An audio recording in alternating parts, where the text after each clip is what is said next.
A new synthetic killer drug known as FLAKKA is spreading rapidly across the United States and already causing an epidemic of overdose fatalities and acts of violence. We're talking about FLAKKA. FLAKKA? The drug is called FLAKKA. Some have dubbed it the insanity drug. And it's everywhere. It's been described as the scariest drug in the world. More powerful than heroin or cocaine.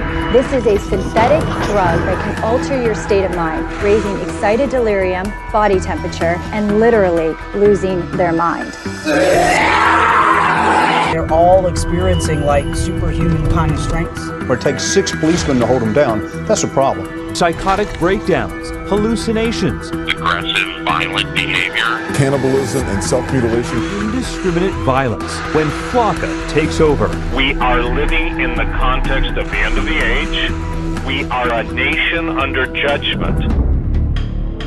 Welcome to stage 1 of the zombie apocalypse. It's been long theorized that controlled substances can bring people closer to the spirit world. Sometimes, however, what comes out of that experience isn't what you'd expect. And right now, our society is being plagued, dominated by an epidemic of controlled substances. In the 1970s, people were talking about peace and love, but nowadays people are coming back from bad trips and total psychosis. The number of overdoses are up, as are the cases of total zombification, i.e. demonic possession. The dark side opens people up to such possessions through lack of faith and environmental conditions. And while this isn't so much an issue with people of faith or orthodox practitioners, if your foundation is public education, if your dogma is militant atheism, substances like bath salts or FLAKKA can be the ingredient that pushes you over the edge, an edge that you will never come back from. Weaponized substances such as bath salts and spice are being mixed into just about everything these days. E-cigarettes, chocolates, party drugs, with the intended purpose of fucking you up permanently. These are not the days to be experimenting with new things. These are not the days to be a party kid. Nefarious agendas are at play, and just about everything out there these days is being spiked with chemicals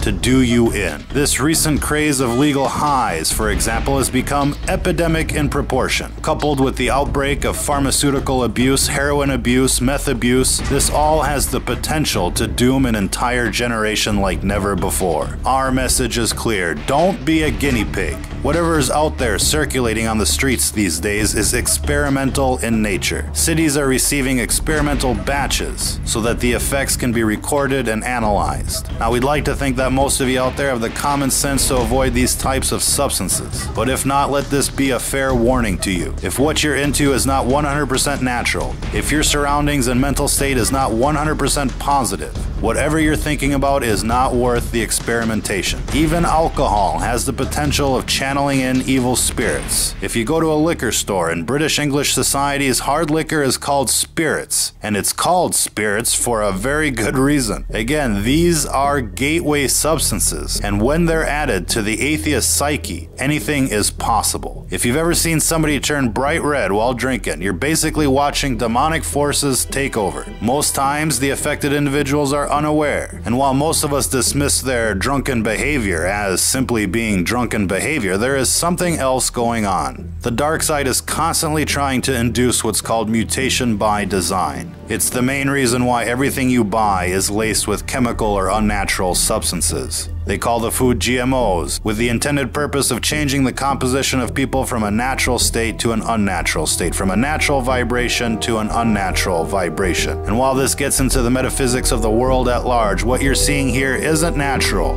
it isn't safe, and it isn't just psychosis. It's what happens when you stare into the abyss, and when the abyss stares back. If you're listening to this, you are the resistance.